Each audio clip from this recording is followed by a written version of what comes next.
What's up, everyone? Welcome into the Dear Miss Fantasy Show with your host, me, Tera Roberts. This is the official mailbag show for Player Profiler. It is Wednesday, October 2nd. We are live, so welcome to everyone tuning in. Drop some questions. We'll answer them live. It is going to be a fun show. It is week 5. And what a week 4. I mean, let's do just like a quick recap here. I mean, Cincinnati got their first win. Yay for them. Good for them. Because it was looking bleak. Miami continues to be even bleaker than anything we could have potentially imagined there. I anticipate we'll get a lot of questions here about Miami. Derrick Henry is not human. The Packers and the Vikings definitely hit the over. Almost a fantastic comeback by Jordan Love. Man, Jordan Love and the comebacks that end in interceptions in the end zone.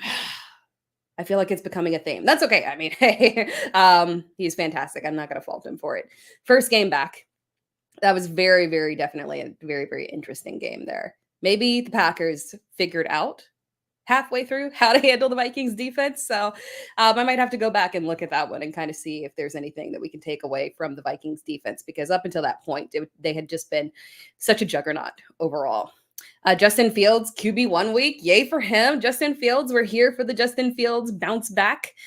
And now we've got the Davante Adams trade request here. We knew it was coming at some point. Let's be for real. We knew that Davante Adams was eventually going to ask for a trade. I didn't expect it to be in week 5. I feel like this was a little early, Davante, for you to go that route. But hey, he hurt a hamstring and he saw an opportunity. So let's talk about that before we dive into the meat of the show, and drop your questions as well so I can answer them. I already see the questions in both the chats. I'm live on my TikTok over here, and then live on the Player Profiler YouTube and Twitter, I believe, over here. So we are live everywhere. Questions getting dropped at a pretty fantastic rate. We'll get to those in just a second, but we'll touch quickly on the Davante Adams trade because that is obviously a very hot topic right here. The reality of this trade situation is that we have a full month before the trade deadline. And when we're looking at the trade situation and trying to figure out what's going on here, we can kind of lay out the suitors. Maybe there's always going to be somebody who pops up out of as a dark horse candidate. But in general, I feel like at this point, we know exactly what we're getting. So obviously the big one that we know is Pittsburgh wants a receiver. They have, comfort. They're comfortable with trading the draft capital Sorry, my words getting a little slurred there. The draft capital that Vegas would be looking for. We know the range that they were willing to give for Brandon Ayuk. And while Brandon Ayuk and Davante Adams are obviously at two different points of their career, we do have a gauge in terms of how badly Pittsburgh wants a receiver and what type of compensation they're okay with. This seems like the most realistic scenario here, but the problem is that I don't think Davante Adams realistically would do this. So while this is the most realistic scenario here, I just don't think that this one is actually the one that happens here, because at the end of the day, it's very clear that he has his preferences in terms of where he wants to be. He wants to be in a situation where he can get volume. He wants to be in a situation where he can win. And unfortunately, we don't have that scenario in Pittsburgh completely. Obviously, they're winning, but the volume, in terms of volume from Justin Fields, I just don't think that Justin Fields is the type of quarterback that Davante Adams would want to play with. I think he wants a more secure situation. Now, we know that in terms of more secure situations, Kansas City is obviously a very secure situation. We've had that one mentioned a ton in terms of that being a good landing spot for him. And it is a good landing spot for him. It's just not a realistic landing spot for him. It's not going to happen. One, division rival, we always bring that up. And that is the big determining factor there. And we've also seen Kansas City not go out and actively pursue the big names. And yes, we've got significant loss for them at receiver. Losing Rashee Rice it's massive. They cannot replace it with their roster. But I think what we'll probably see is them go back to what they had before Rashee. They're going to lean heavily on Travis Kelce, and they're going to hope that as the season goes on, Xavier Worthy can develop into a high volume receiver because they have the offense and the defense to be able to wait on that situation. They don't have to push it right now. They know that they can win with leaning on their offense with Travis Kelce. They choose not to do so because he's gotten older in age. I don't believe this is a Kelce wash situation. I believe it's a situational where they've been actively not trying to overuse him. We saw it last year. And when it comes to a situation where they feel like they need him, they start to pump up the volume there, as we saw towards the end of last season. So I just don't think that Davante to Kansas City is a realistic possibility. Now, we also know that Davante is tied to Derek Carr and Aaron Rodgers, and that presents two scenarios. Let's talk about New Orleans first, obviously, because his buddy Derek Carr, that's the entire reason that he pushed so aggressively to move on to Vegas. That scenario did not work out for him, but that's a possibility in terms of where he could go. I don't see this as a logical move for New Orleans. Now, the New York Jets, we know that Aaron Rodgers loves to collect his buddies. And so Aaron Rodgers would be 100% on board on this. And I kind of feel like this one is a more realistic scenario, even though it's kind of odd for them to make this trade in terms of the development of their receiving core. But I think that the Jets management and coaching staff would be 100% on board with this because they're desperate enough to try and do that. They know that this is their win now scenario here with Aaron Rodgers. They're on a very short leash here in terms of timeline. So grabbing Davante Adams and trying to make that push here, especially when their division is kind of up in air. Obviously, Buffalo is the ones that they have to kind of compete with over there. But outside of that, we kind of looking at them, and I feel like they could make this move. Makes more sense for them in terms of what they would actually want to do. Now, if they did that, that would absolutely be a complete nightmare for us from a fantasy perspective, just because the Jets offense isn't a high volume offense. They lean aggressively on the ground game. We haven't seen a significant usage in terms of uptick of volume and efficiency for Garrett Wilson. We'll get into that in just a second here, because that is actually the meat of the show that we're going to talk about. The Jets and panic meters, specifically Breece Hall and Garrett Wilson, and how much we are flipping out over them. I see questions all over the place. We are going to go ahead and dive into those questions. But before I dive into your questions, we are going to hear a word from our sponsors.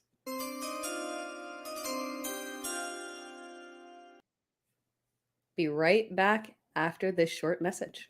This episode is brought to you by Player Profiler, the Dynasty Deluxe package.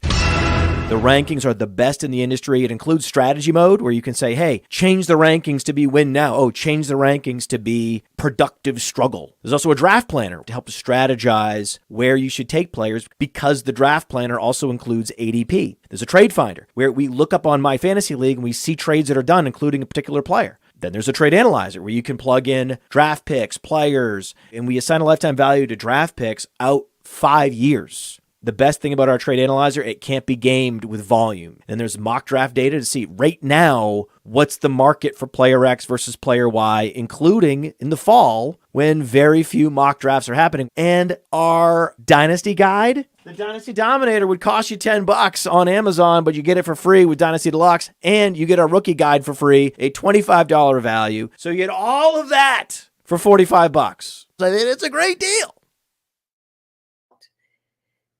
All right.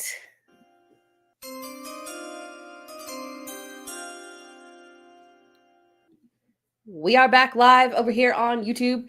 Okay, let's dive into some questions before we talk about the Jets. I have lots of questions about the Jets. I've got some over here. This is the main bulk of our show as well.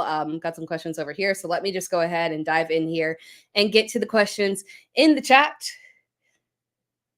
Kareem Hunt or Bucky Irving. Ooh. I lean towards Kareem Hunt. I would like to get some kind of indication from Andy Reid in terms of if he is officially anointing Kareem Hunt as the RB1, because technically speaking, Carson Steele doesn't have to disappear in this scenario. We know that he was benched after fumbling because we know the kind of thought process around that, but that doesn't get you permanently benched. They could turn right back around to him and give him more volume. So it is a little bit of a murky situation, but Kareem Hunt looked fine We know the preference that Andy Reid has towards him, so I would not be shocked if he continued on as the RB1. I want some confirmation, but right now this week I'm treating Kareem Hunt as a low-end RB2. So I would play, for sure, Kareem Hunt over Bucky Irving, although I do like Bucky Irving. Purdy or Fields this week? Purdy got the Cardinals and Fields has the Cowboys. I do like the matchup for Purdy, although I will say the Cardinals defense has been more of a layup towards running back. So this leans more for me towards a Jordan Mason game in terms of volume on the ground being where he can go. But I do have Fields ranked higher this week going against the Cowboys. The Cowboys, again, we've got Micah Parsons out.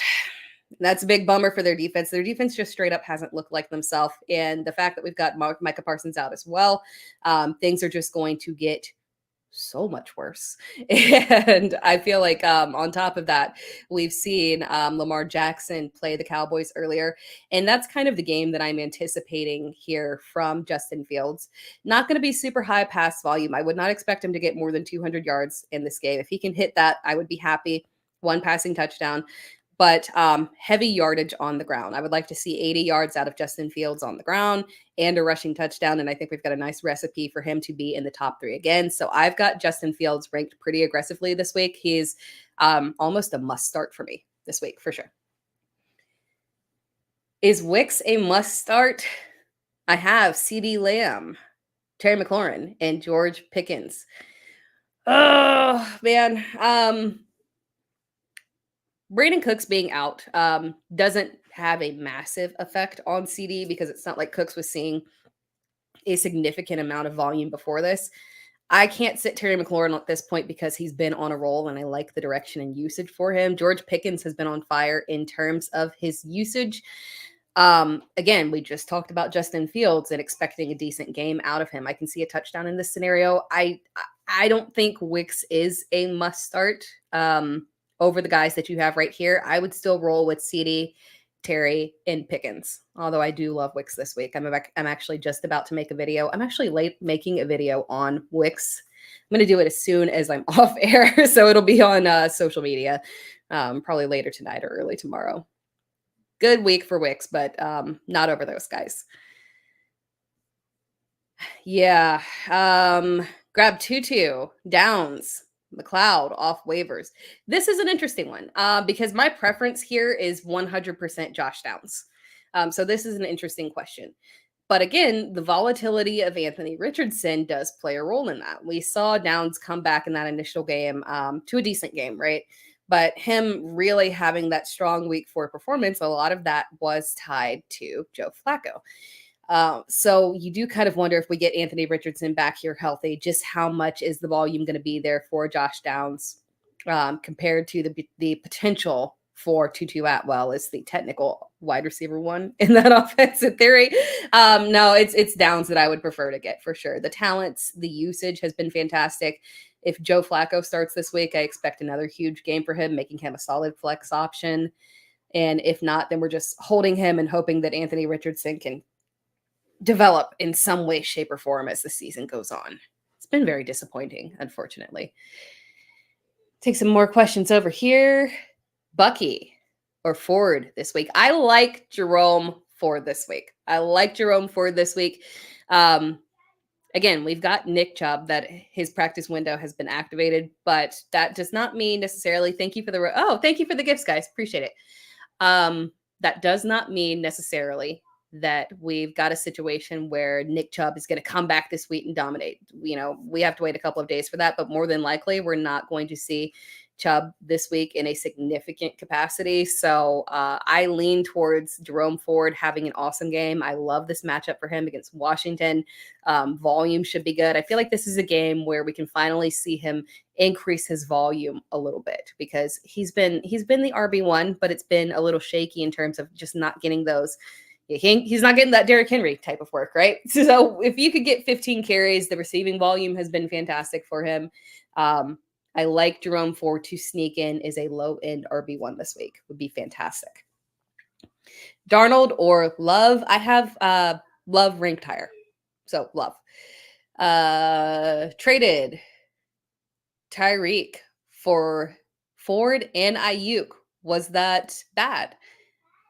No, I don't think so. If you need to win now, and it just depends on if you're in a position where you need to win now. I actually just did a podcast this afternoon with Justin Boone for the score, and we talked about this exact scenario where if you're looking to trade away Tyreek Hill because maybe you are 1-3, 0-4, you're struggling. Obviously, you haven't been able to get that production from Tyreek, and you're just looking for potential higher volume guys for this week. I don't hate that trade for you. Long term, Tyreek is the better option, but if you can't afford to have another week of sub 10 fantasy points from Tyreek and you need a running back that is going to get you volume right now, Jerome Ford is 100% that guy. Ayuk is a fair trade, in my opinion. We should see his volume increase as the season goes on. It's been a rough start, not going to lie, but we'll see things pick up.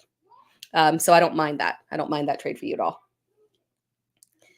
Thoughts on Hunt this week? I've just talked about him. I'm feeling comfortable with him as a low-end RB2. I think he's a solid start. I would like to see from Andy Reid some kind of confirmation that we're going to see carries tilt towards Kareem Hunt's direction a little bit more, but I don't think he's going to give us that indication. So I still lean towards Kareem Hunt as a low-end RB2. We're feeling comfortable-ish enough with it. Got another Garrett Wilson question here for us, and I think that's a perfect segue into our Jets talk here. Garrett Wilson and Terry McLaurin for Kenneth Walker, or Xavier and Addison for Kenneth Walker. Well, I feel like the Xavier and Addison for Walker is the better trade. I would ultimately prefer to keep Terry McLaurin is the guy. If I'm looking at all of those trade options for you, McLaurin is on the rise. Jaden Daniels is developing wonderfully. He looks fantastic both on the ground, through the air. The offense is finally I'm getting my faith back in Cliff. I've always kind of sort of had faith in Cliff to be able to properly utilize Terry McLaurin in this offense because he's been able to get wide receiver one quality before. But I feel comfortable with Terry McLaurin here, hoping that this direction is continuing for him. So that's the person in that scenario that I want to keep. So for you, I would trade Xavier and Addison for Kenneth Walker. Walker's start to the season has been fantastic. Good for him. Good for him to finally see that because he is always so much maligned and thinking that the fantasy community saying that Zach Charbonnet is going to take over and we're concerned about him. No, it's Kenneth Walker is the RB1. He is the guy in this offense. He is the home run hitter, and he has looked fantastic. So good for him early on. I have no shares. I hate that, but good for him.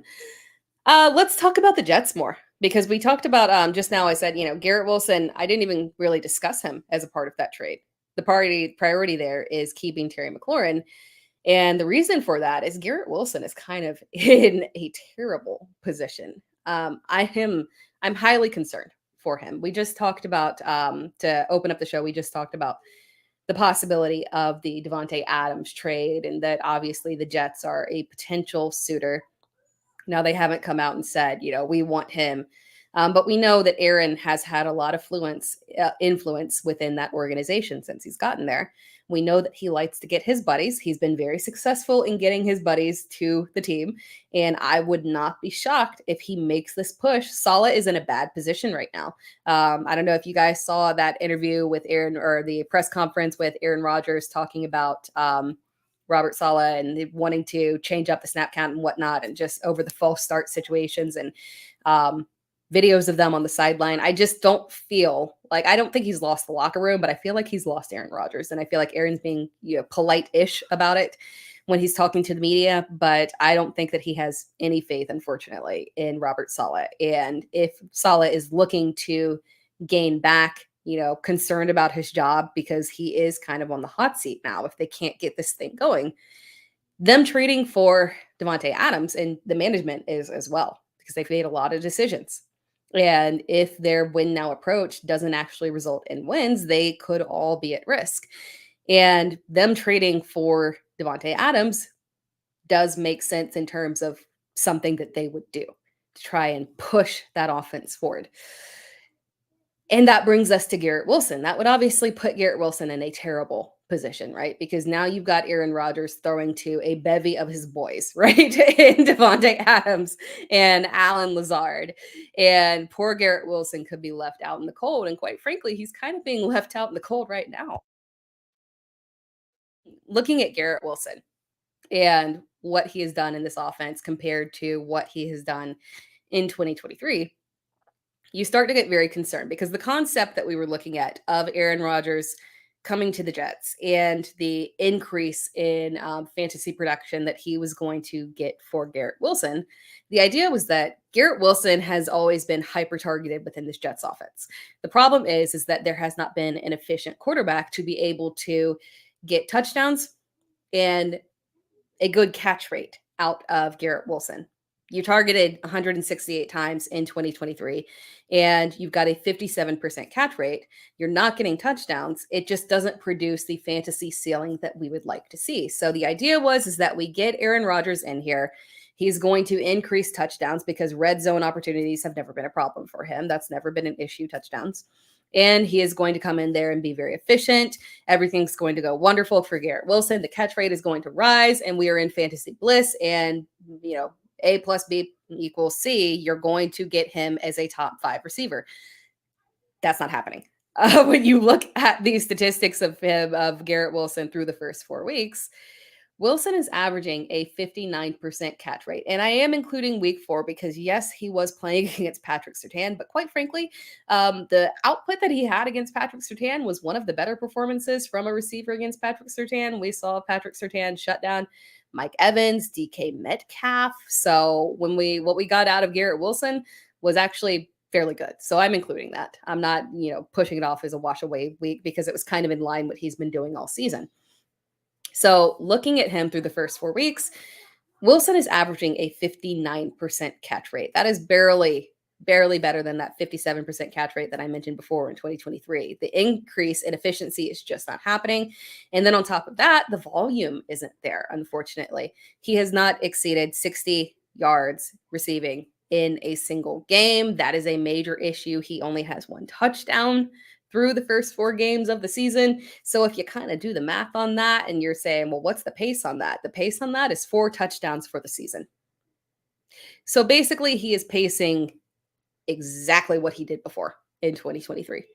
We're not seeing any change from him, and he's such a talented player. So I'm not saying that it's him, but the insertion of Aaron Rodgers is not creating the player in Garrett Wilson that we want from a fantasy perspective. And I don't think it's going to change anytime soon. They've had a rough start to the season. Defensive matchups have been absolutely terrible, but unfortunately, that's just the Jets' schedule. This week they face Minnesota, then they face Buffalo, then they face Pittsburgh, then New England. I mean, it's not a very pass-friendly scenario for them, unfortunately. So when we're looking at this offense, I don't see it getting better anytime soon. So if you're trading Garrett Wilson right now, I think that's perfectly fine. If you want to trade for Garrett Wilson, it's very risky at this point. I don't see the volume increasing for him. The production is enough that where he's still a wide receiver he's still a flex option. So we're not benching him at this point, but we don't feel comfortable with him as a wide receiver 1. It's absolutely just not happening, unfortunately. So yeah, the Jets offense right there. We can touch on a couple of other in there as well. Oh my gosh, we didn't talk about Braelon Allen. Sorry, I was going to talk about Braelon Allen first, but I pivoted to talk about Garrett Wilson first. Let's talk about Braelon Allen and Breece Hall as well. Breece Hall, I'm honestly not concerned about. I don't see it as a major issue. Last week was awful, right? But the reality is that even with last week being factored into it, Breece Hall is still averaging out to a top 20 back. Prior to last week, he was a top 10 back. He doesn't have that ceiling that we thought he would have. We thought he would have that overall RB1 ceiling. It's not happening, unfortunately. So basically what's happening is we're not getting the volume that we want, but the volume that we're getting is still usable, sans last week's absolute offensive disaster. But that's understandable, right? When we look at Denver, starting off the season, Denver is someone that I looked at that from a run perspective was just a fantastic matchup. But kind of as we've progressed through the season, it's not looking like they're actually the layup matchup on the ground. I think they're actually tough overall, and they've kind of fixed that issue. So this might have just been a terrible matchup for the run game, because it's not like, Braelon Allen did outperform him in this game, but man, it wasn't by a lot. It's not like Braelon Allen was out there with 5 yards per carry and looking fantastic. So they just had a bad matchup here in Denver. Other than that, we're not panicking. Braelon Allen being inserted into this offense and splitting carries, having a decent workload that's making him a standalone asset that we can flex. He's an RB3. We can flex him on a weekly basis. It's fine. I started him over the past 2 weeks because I needed to. Obviously worked out in week 3 for decent production in deeper leagues. So Braelon Allen is more of a consistent fantasy option that's going to be a constant thorn in Breece Hall's side, but he's not going to take over and just supplant Breece Hall from his role. This is still going to be a run-heavy team. Obviously, that could change if they get the addition of Davante Adams, but even then I think they'll still lean on the ground game, and there will be enough volume that Breece Hall is still consistently a low-end RB1. So we're not panicking over Breece Hall. I kind of skirted over that one because that's one that I don't feel hyper concerned with, right? In week 1, he finished as RB15. In week 2, he finished as RB4. In week 3, finished as RB12. And those are perfectly fine numbers. It's not the ceiling that we were hoping for, but it is decent enough to where we feel comfortable with him and we are rolling him out. So just keep that in mind. We're not panicking on him. Breece Hall is still a low-end RB1. We just wish he was a high-end RB1. And Braelon Allen is a flex option. Allen Lazard is an inconsistent option within that offense, but if you're desperate, you can throw him out there and he's going to get targets. It's just a matter of whether or not he can be productive with them. But that covers it for the Jets. Let's jump back to some questions here. Let me also look at the chat because I know you guys had some comments as well about the Jets. So I'm going to look through the chat real quick.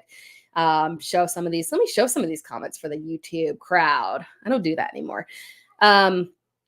Yeah, how do we feel about Garrett Wilson rest of season if Davante Adams goes to the Jets? Quite frankly, I think he would just kind of be a wide receiver 3 with wide receiver 2 upside because, again, I don't really think that if Davante Adams went to the Jets that they would suddenly flip and just be, all right, we're passing the ball 40, 50 times a game. We're lighting it up through the air. We're an air raid offense. I don't think that's going to be the case. It's going to continue to be a very, at best, it would be kind of more of a balanced offense, but not enough volume to where we're sitting there feeling comfortable with Garrett Wilson as a top 20 option every single week when he hasn't been so thus far without Davante Adams. So unfortunately, that is the case.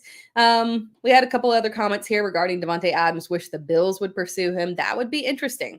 Again, you would think we didn't really see any action on them. You would think that would be something that they might try to pursue. But at the end of the day, they do clearly like Khalil Shakir. I like Khalil Shakir. They believe in Keon Coleman. So I don't know that they would make that adjustment either. Oh, man. That's interesting. Chris says that Adams would only be a distraction and Wilson would shine. I would agree with you if it was Josh Allen or if it was Dak Prescott, if it was anybody else that doesn't show preference. But unfortunately, Aaron Rodgers is a very preferential quarterback. And we've seen time and time again that he does like to lean on his guys. And Garrett Wilson at this point is not one of his guys, unfortunately. So if Davante Adams came to the team, that would absolutely be Aaron Rodgers' first look. It's just how he is. It's just how he is. Let's take some more questions here from Nino Pena. Rest of season. Kelce. Oh, okay. We're choosing between 2 sides. Rest of season. Kelce, Deontay Johnson, or James Cook, or Ferguson, Gibbs, Ayuk. Ooh. Now, this is partially dependent on us believing that Andy Dalton will keep the job for the remainder of the season. If we had Bryce Young back in there, too many B's. If we had Bryce Young back in there, obviously that would make Deontay's value absolutely plummet. But I lean towards the side of this is going to be Andy Dalton's offense remainder of the season. Therefore, I lean towards Deontay, James Cook, and Travis Kelce. Yeah, I prefer the Kelce, Deontay, Cook side rest of season on that one. Kelce is interesting. I don't think I touched a ton on that one, but Kelce, no. I don't think we touched on it at all. So we can do that real quick here. Kelce's emergence last week after Rashee Rice went down. It makes a ton of sense, right? When we're looking at the Kansas City receiving core and who they have here, we know that we're not getting anything out of Sky Moore. We know the bulk of what we can get out of Juju Smith-Schuster. And Xavier Worthy has a ton of promise, but the problem is that Xavier Worthy's skill set does not align to the way that they used Rashee Rice, right? So they would kind of have to adjust the offense in terms of the usage. Now, maybe as the season goes on, they can try and, mold him into that type of role. It's not a difficult role, right? But in terms of how they were planning to use the offense, they just never planned for Xavier to fit into that Rashee Rice role. So my belief here with Kelce rest of season is that Rashee going down is going to greatly increase the reliance on Travis Kelce. So if you are looking to make a trade regarding a tight end, Travis Kelce, I think he will have potential weekly tight end one upside again. I think we're back to Travis Kelce world. From Willie Bones, sit Achane for Kareem Hunt. What do you think? Yeah, I would do it. Provided that, again, I want, and I think, we could get this sometime by the actual kickoff. I would hope at some point that Andy Reid can kind of tip us off in terms of what that running back room is shaping out from his perspective. I know he doesn't typically do that. It's not I feel like when we get news from Dan Campbell, he'll, kind of teeter us one way and say, oh, like last year, Gibbs has earned more touches. I would like Andy Reid to come out and tell us, hey, I think that Kareem Hunt looked fantastic last week. I think that he'll be the lead back. We're going to lean heavily. I want to lean heavily on Kareem Hunt. But I lean towards Kareem Hunt over Etienne, but I just want more, just kind of hear and feel out the talk throughout the week. But right now, that's the direction that I lean. I feel so bad for Achane. I feel bad for myself too, because I'm heavily invested into Achane, and Achane is not the problem. It's just that with no pass attack, he just doesn't have room, and he's not the kind of running back where if there's not a lot of room for him to run, obviously he's got the speed to get around it, but he doesn't have the body to make that push, right? Just be a low or high volume kind of back, low yardage kind of situation in a bad offense. That's just not his style, unfortunately. So I hate that for him. But hopefully we get Tua back in a little bit here. So don't panic too much on Achane. In my opinion, just quick FYI, when I look at Achane and Tyreek Hill and Jalen Waddle, I'm looking at it and saying that, that's exactly what it is, Willie Bones. He's no Derrick Henry. Derrick Henry in a bad offense, as long as the game is close, man, like we saw it with the Titans last year. Hey, bad offensive line, bad pass game, he can push through, he can make it happen as long as he doesn't get phased out. Unfortunately, Achane doesn't have that body. But again, when we're looking at those Miami Dolphins, and whether we are trading for or trading them away right now, just remember, they're at very bottom value right now. They have bottomed out. I have seen some of the trade questions. We haven't gotten any in this show, but some of the trade questions that I've seen have been kind of crazy. People are ready to sell. So if you're undefeated and you're rolling and you've got bench spots to spare, trade for Achane. Trade for him. Sit him on your bench. You're not starting him right now, but I do think that we're going to get Tua back around week 8. And when we get him back, the offense is going to go back to what it was. So just FYI on that one. That's my feelings on the Miami offense. Start 3. Keenan Allen, Khalil Shakir, Kareem Hunt, Chase Brown, Zach Moss, Chuba. Oh gosh, this is quite the list. Chuba Hubbard or Zach Charbonnet. Okay, we're eliminating right off the bat. We're eliminating Zach Charbonnet for sure. Chuba Hubbard is, in terms of running backs, is the guy that I have ranked highest out of all of them this week. And this is assuming that we do not see Jonathan Brooks in action, or if he is active, just kind of on a limited basis. I assume that we're not going to see him in an extremely heavy workload this week if he is going to play. So I feel very comfortable with Chuba Hubbard. I like him this week. I love the matchup here. So Chuba is one that I would start for sure. Then Khalil Shakir is the guy that I also feel fairly comfortable with. And then between Chase Brown and Zach Moss, this one is a tough one for me. I lean towards Chase Brown, but it feels reactionary off of last week because obviously he outproduced Zach Moss. So I do think Zach Moss is the one that you should go with right now, unless we get some kind of news that touches are going to start increasing more and tilting towards Chase Brown. But for right now, just based off the entire early season usage, Zach Moss has been the one that's been out touching. So I lean towards Zach Moss, Chuba Hubbard, and Khalil Shakir on that one. That was quite the question.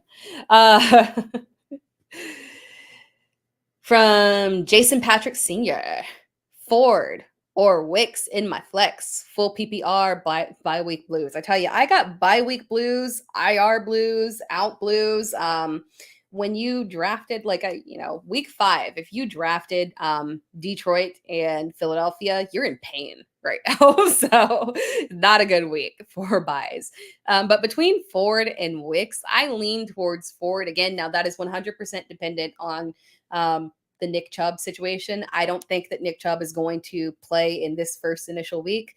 So if this backfield is completely Ford, he obviously has separated himself from Donta Foreman. I love this matchup here. So Ford is the one that I would go with over Wicks, although I love Wicks this week. That's tough because Wicks obviously has the fantastic matchup against the LA Rams. And quite frankly, wide receiver 2s have done better against the LA Rams. So this could be a very big boom week for him, but the safer option there is definitely Ford.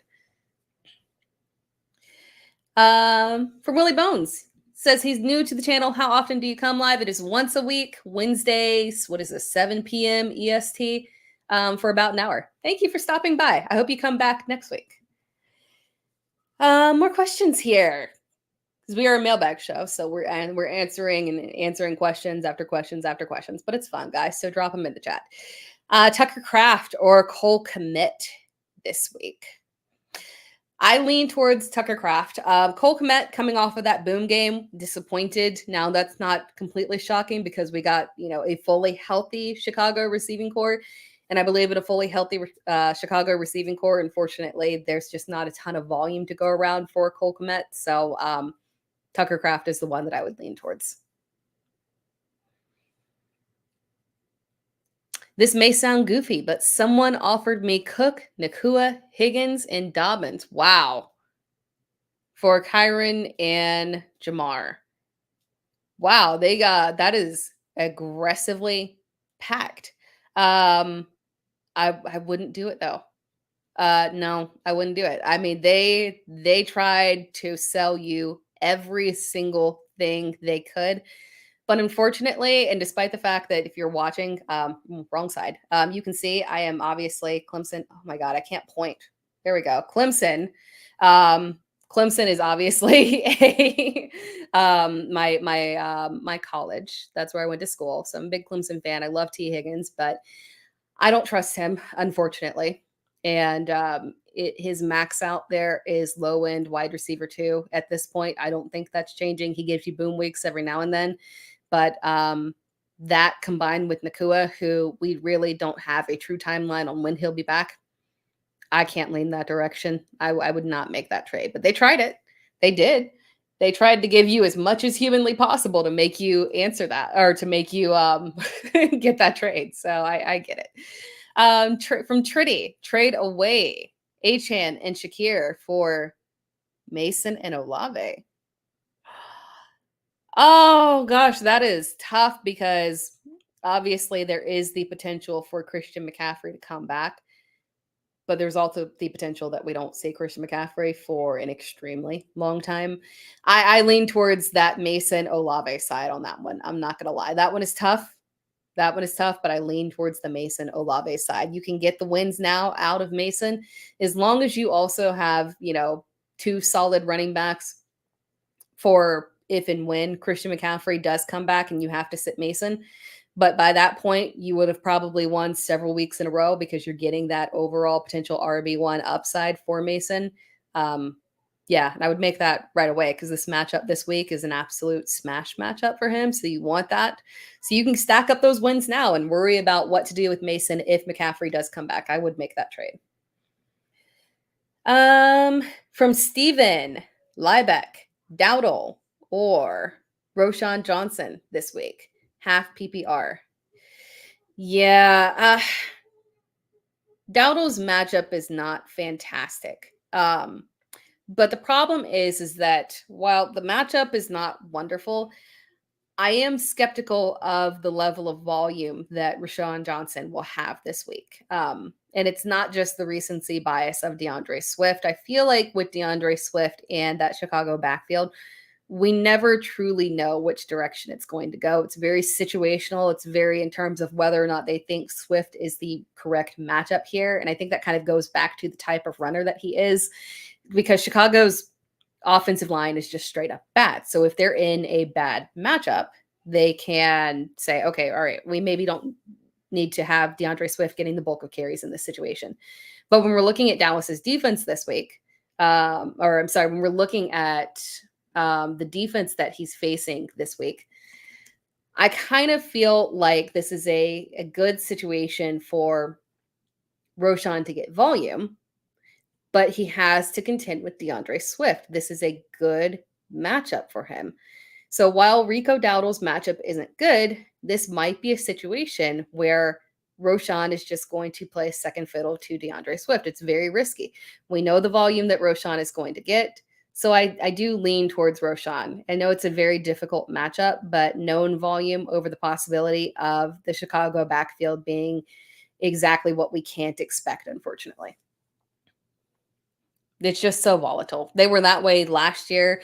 It's not changing again. Obviously, that feels like an Eberflus thing. So I think it continues for the remainder of the season. From Annabelle De La Cruz, Addison, Cooper, or Tank. So Tank did return to practice this week, although just in general practice, if I don't have to play a player coming off of an injury, especially one whose production has been volatile, I lean away from that direction. So Tank I would eliminate from that consideration. So it comes down to Addison or Cooper, and it's tough because Cooper has such a fantastic matchup this week. When we're looking at him and the possibility of what he could do compared to Addison in a more difficult matchup, I lean towards Cooper. I know the volatility that he has, but it's such a good matchup. I can't pass it up. Cleveland is going to have to throw because I do think that Jaden Daniels is going to truly exploit that offense. So we're leaning towards Amari Cooper on that one. Would you trade Jordan Mason for Breece Hall for the long haul? I would do that. And I know it's going to be painful. It's going to be painful because Jordan Mason has a fantastic matchup this week. And as long as Christian McCaffrey is out, Mason is going to continue to be the RB1. I mean, let's look at the matchups coming up real quick. So we've got Arizona this week. Excellent matchup. Seattle was exploited by the Detroit run game. So that could be a potential strong matchup for Jordan Mason. Kansas City, difficult matchup. Dallas is a fine matchup against the run. And then we've got a bye week. So yeah, you're foregoing basically 4 games potentially here. And then maybe we see Christian McCaffrey back after the bye week here. I'm okay with making that trade. We talked earlier in the live about the fact that Breece Hall, prior to this past week, was still operating as a borderline RB1, depending on the matchup. So we're not panicked about Breece Hall. Long term, I think that is a good direction for you to go. It's a good trade. Good trade. I like the logic around that one. From Jason Rodriguez, need to drop 1 for a kicker. Dell, Waddle, J-Mo, Cup, Legette, Whittington, Jennings, Bijan, J.K. Mostert. Madison, Roschon. Yeah, you love the wide receiver upside. I like the wide receiver upside that you have as well. I lean towards dropping Whittington. We haven't seen a massive, and I feel like I feel like with Jordan Whittington, I feel like some of that is him being a preseason darling, right? We looked at him and we saw him in preseason. He looked fantastic. We kept thinking, oh my gosh, is this the new Puka Nacua? Is this a rookie that's going to have a fantastic breakout? Now he's got the opportunity, right? Because of the injuries. But I honestly don't know if the upside is there in the way that we want it to be. I would prefer to keep the other guys. If I'm looking at look at Xavier Legette stepping up within that offense. We got Andy Dalton coming in at quarterback. The progression of him in that offense, he's clearly, in my opinion, the clear wide receiver too. Juwan Jennings, you want to keep him on your bench because we know that he's a cheat code for when one of the San Francisco receivers goes down. So Whittington is the one that I would drop. I wouldn't budge on any of your running backs. I like the depth you have right there. You feel you're very safe at that point. So you're top heavy with Bijan. So I would not drop any of those running backs. I would lean towards Whittington is the one. This is an interesting comment here. Yeah, I mean, from Shaka Zulu 12, I don't think McCaffrey is coming back. Yeah, it's a shaky situation, obviously. And we feel like we kind of get jerked around with McCaffrey in terms of whether or not he's coming back. And this is not the first time this has happened. And we really don't have any indication. The 49ers can legitimately just sit him for as long as they want to because they can win without him. So it is a risk trading away Jordan Mason. At the same time, you're trading him away for another RB1. So long term, I see the value in it. From Ryan Michael, Dobbs, Addison, or Downs at flex. I lean towards Addison, even though it is an awful matchup. It is typically wide receiver ones tend to get locked down in that matchup. So Addison could still have some pop to him. I would prefer to start Addison, even in the bad matchup.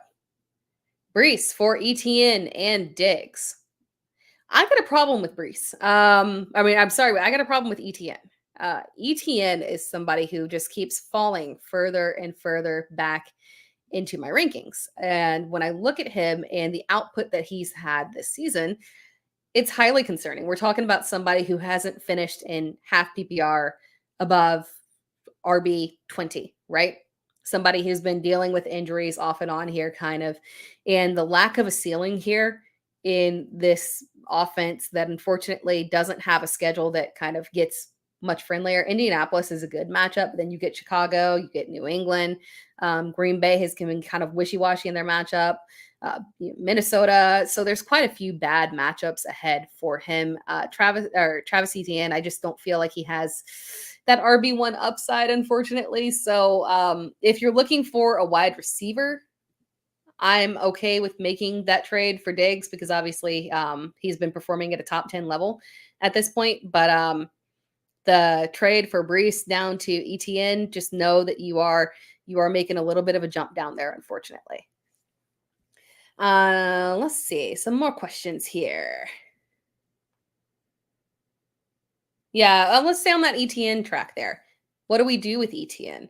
So because he is, in theory, performing at a RB2 level, we're still rolling him out here. Unless you've got better options, unless you're super deep at running back, you can go ahead and start someone else. But at the end of the day, at the very least, he's a flex option. So we're starting him at this point. But if you put him on the trade block and somebody bites, I'm 100% okay with that. I think you're probably selling him before his value truly bottoms out. We saw an uptick in the Jags offense looking generally better last week. And again, they have a good matchup this week. So maybe we'll get a good performance out of him and you can sell him maybe coming off a good performance here. But I just don't feel like we're going to see a massive turnaround for the Jags offense overall. The only person that I like in that offense is Brian Thomas, who I think as we kind of progress through the season can be the only little diamond that shines in that offense. So everybody else, I'm okay with trading away just because I don't see true massive upside for either of them. Devonta Smith or Cooper Kupp rest of season. Kupp, I feel like, is less of a risk to not come back. Again, we do have to be concerned about the fact that the Rams offense or the Rams team as a whole is struggling. So when you get these older veterans, perhaps you get, prolonged absences if the Rams don't feel like they can compete. That said, I lean towards Devonta Smith rest of season. Devonta should be back after the bye week here, so you'll get to use him coming up. It was a concussion, so we don't have to worry about any lingering effects there, as opposed to Cooper, who would have the issue of possible recurrence of his injury even when he comes back. Trade question: Robinson for Nabers while on concussion. I assume that is, I don't know what Robinson that is. I don't know if that's Brian or Bijan. I assume that it's, and I assume that's not Wandale. What Robinson is that, Kendo? What Robinson is that? Oh, wow. The Giants? You would be trading away Wandale to get Nabers? I mean, that's massive. If someone's offering that, yeah. There's no scenario where I would want to trade away Malik Nabers at this point. If you can acquire Malik Nabers in any way, shape, or form, absolutely do that. If someone is, desperate and they need to use, excuse me, if they need to use a wide receiver this week, and obviously when we have concussions, we know more than likely the player is not going to play this week, and you can get somebody to make that trade, yeah. But Nabers is someone that we have to hold on to. I don't know which side you were on that one. Start question at tight end. We haven't talked about tight ends at all this week. Let's pit stop on tight ends for a second. And speaking of pit stop, the question is Kyle Pitts or Pat Freiermuth. I have Pat Freiermuth ranked higher this week. Pat Freiermuth has been he's been interesting this season. I haven't found myself leaning towards starting him, but he has been consistently usable. Yeah, let's phrase it that way. Consistently usable. He's got targets. He's had a minimum of 4 receptions in every single game this year. That's more than we can ask for from a lot of people here. He's kind of borderline a tight end one right here, coming off of that strong game against Indianapolis. I don't hate this matchup against Dallas. I mean, remember, Dallas is without Micah Parsons this week, so their defense is going to look a lot different overall. That is a major player being removed from their defense. It affects both the pass and the ground game. So Pat Freiermuth this week, I don't mind this matchup against Dallas. So I would lean Freiermuth over Dallas. This is a very intriguing week. We did talk about Travis Kelce rising up in the rankings this week. We've also got Trey McBride coming back from the concussion. We did get confirmation that he's returning to practice, so we're feeling positive about that. We've got Tucker Kraft rising up in the rankings here. I've got him ranked as a top 10 tight end this week against the LA Rams. Fantastic matchup here. We've got Mark Andrews falling further back into the rankings as we kind of let's hit Mark Andrews here for a second. Mark Andrews, because I think I saw some questions earlier and I might have missed them, unfortunately, about are we dropping Mark Andrews? What are we doing here? I don't feel like this is the week to drop Mark Andrews.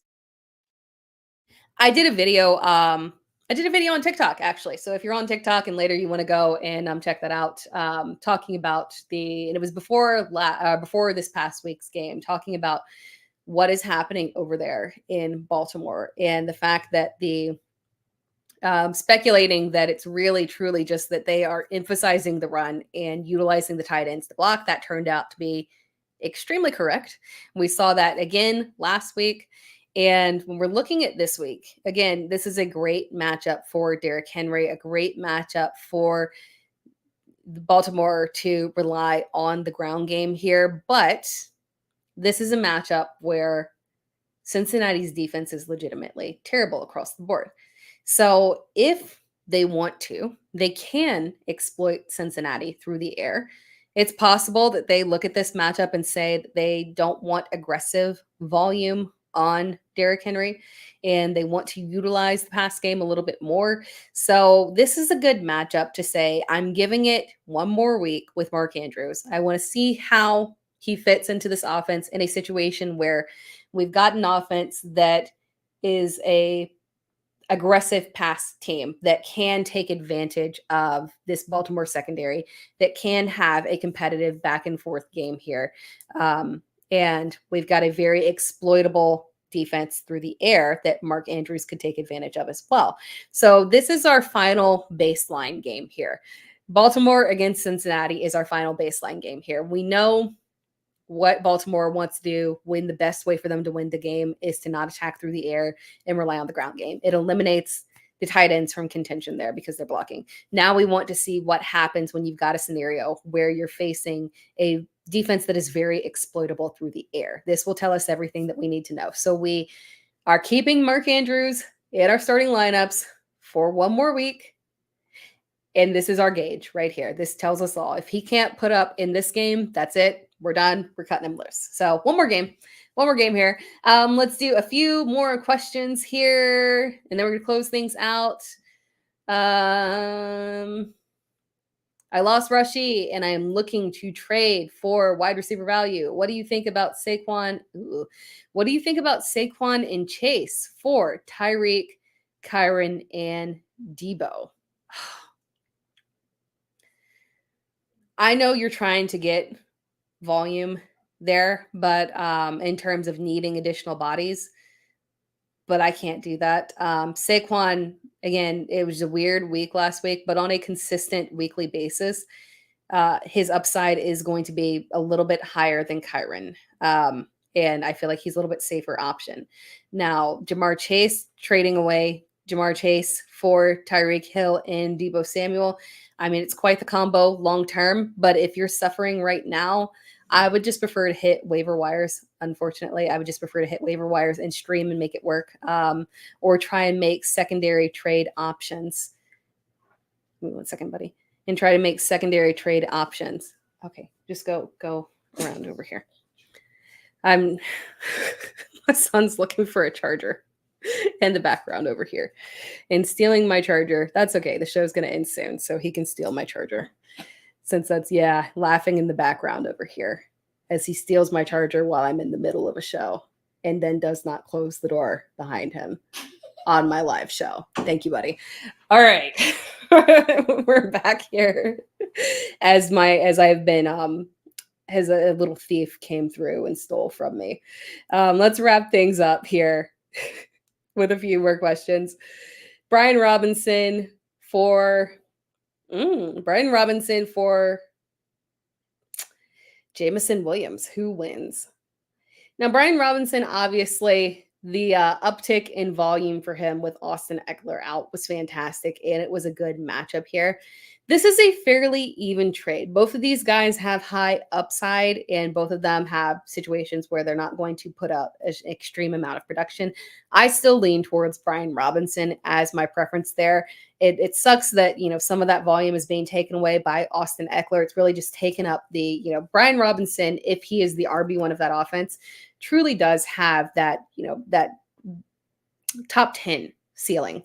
But unfortunately, Eckler takes just enough away from him, especially with receiving volume, that it just kind of caps him. So I still prefer Brian Robinson over Williams, but it's just by like a smidge. I wish we could get a little bit more for Robinson.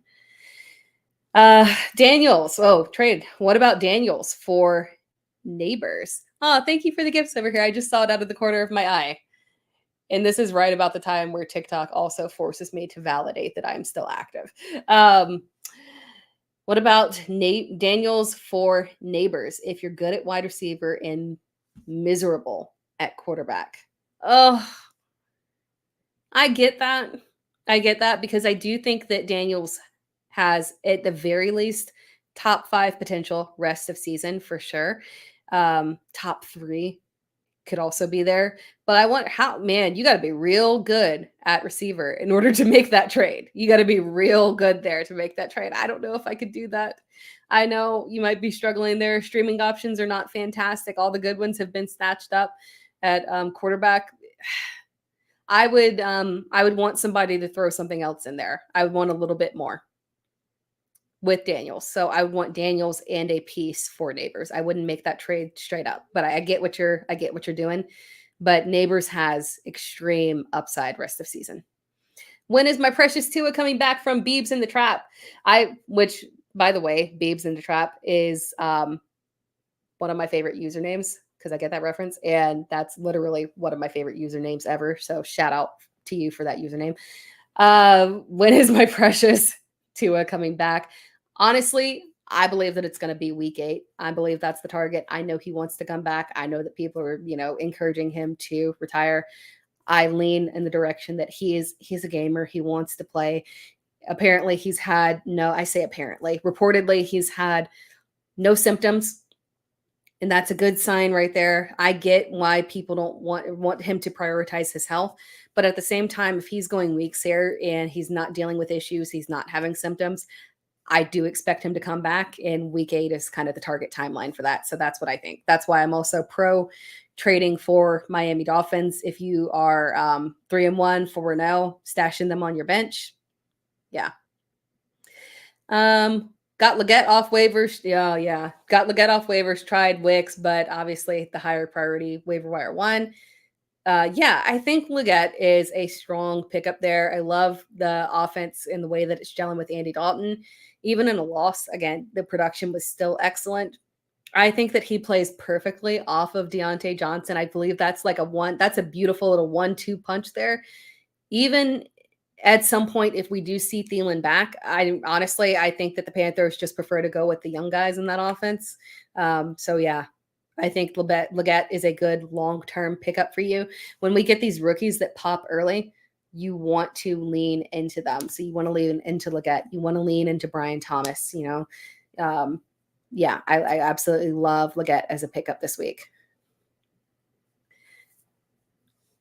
You can get 3X. Ooh, you can get 3X on Mark Andrews on over 49.5 receiving yards on Pick'em's underdog. Betting on the A-dot in the matchup. At 3X, I really actually do like that one for sure. I do. Again, this is kind of a week where we're testing it out and we're seeing, because Cincinnati's defense, obviously a complete nightmare. Oh, you got Legette and Brian Thomas. Brian Thomas is my boy. Really fell in love with him preseason. Really, really fell in love with him preseason. Got a lot of Brian Thomas shares. Then we'll do one more question. Hey, would you trade? We'll do a couple more. Would you trade Garrett Wilson for Higgins, Brian Thomas, and Kelce Jr.? 100% do that now if it is on the table, except immediately. I love that trade. We were just talking about Brian Thomas there. Brian Thomas is the one part of the Jags offense that I love and I want to lean into. He's the clear alpha there. Obsessed with the progression that he can make throughout the season. Him being Calvin Ridley in that offense just makes so much sense. I think he has consistent top 24 upside there. Couple more questions here.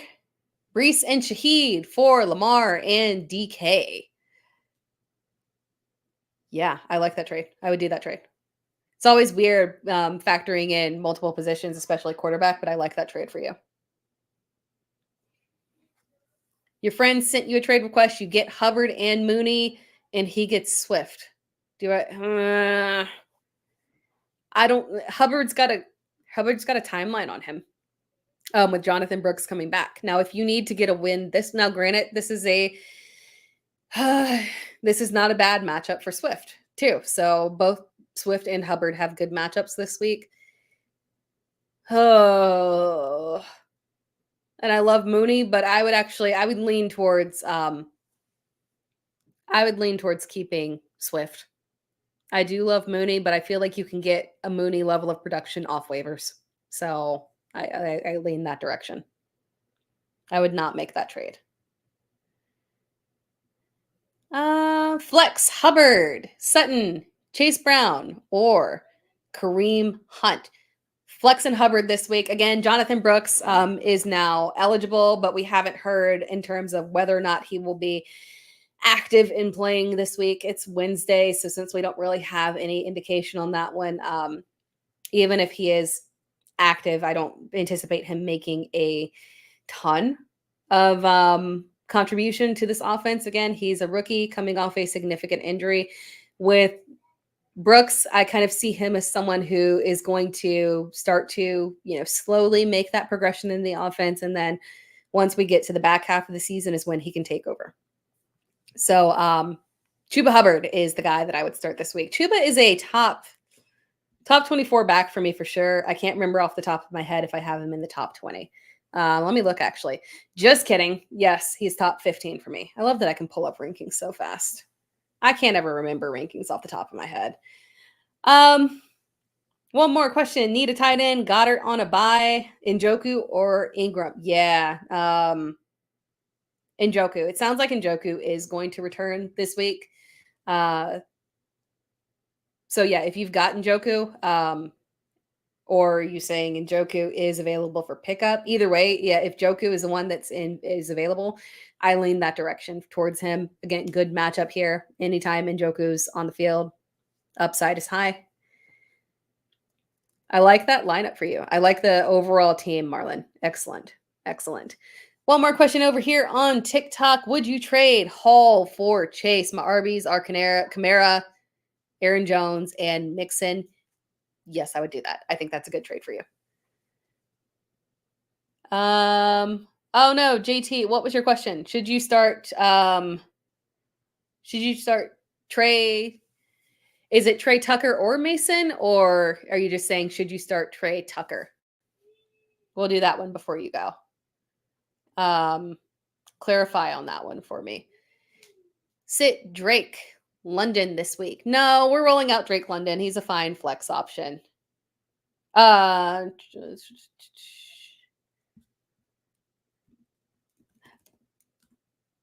Let's see here. We'll do one more while I'm waiting on.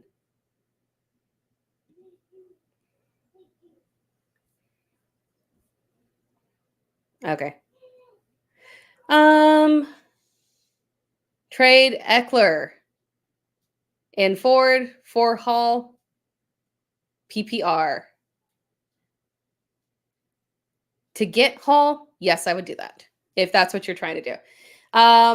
But that's it. All right, guys. I'm sorry. I know I have a ton of questions, and I know I missed a lot, but sorry, I got distracted there at the end. Had kids kind of, again, coming in, which means that we should go ahead and wrap up this show because they're getting rowdy. Again, appreciate you all joining in. If I missed any of your questions, feel free to tag me, drop a comment either in my latest, because you guys are over on TikTok, drop a comment on my latest TikTok video, and I can answer there, or you can tag me on any other social media. Twitter's a good place as well. If you tag me there, I'll answer. Or if you're on YouTube, drop a comment in YouTube and I can get to it there. Other than that, appreciate you all joining in. Again, if you're not following, make sure that you're following me so you can get those notifications whenever I go live. And then just some closing stuff here for podcast purposes. Again, please be sure to subscribe to the podcast on all platforms. If you are not already subscribed, make sure that you are also subscribed to Player Profiler. And if you're in the mood for one more subscription, you can subscribe to me on literally anywhere. Other than that, I appreciate you all for tuning in. Good luck with your lineups. I hope we all get positive vibes this week and everything works out perfectly. I also hope we get a fantastic Thursday night game as well. Outside of that, thank you so much. Appreciate you all joining in. I will talk to you all again next week.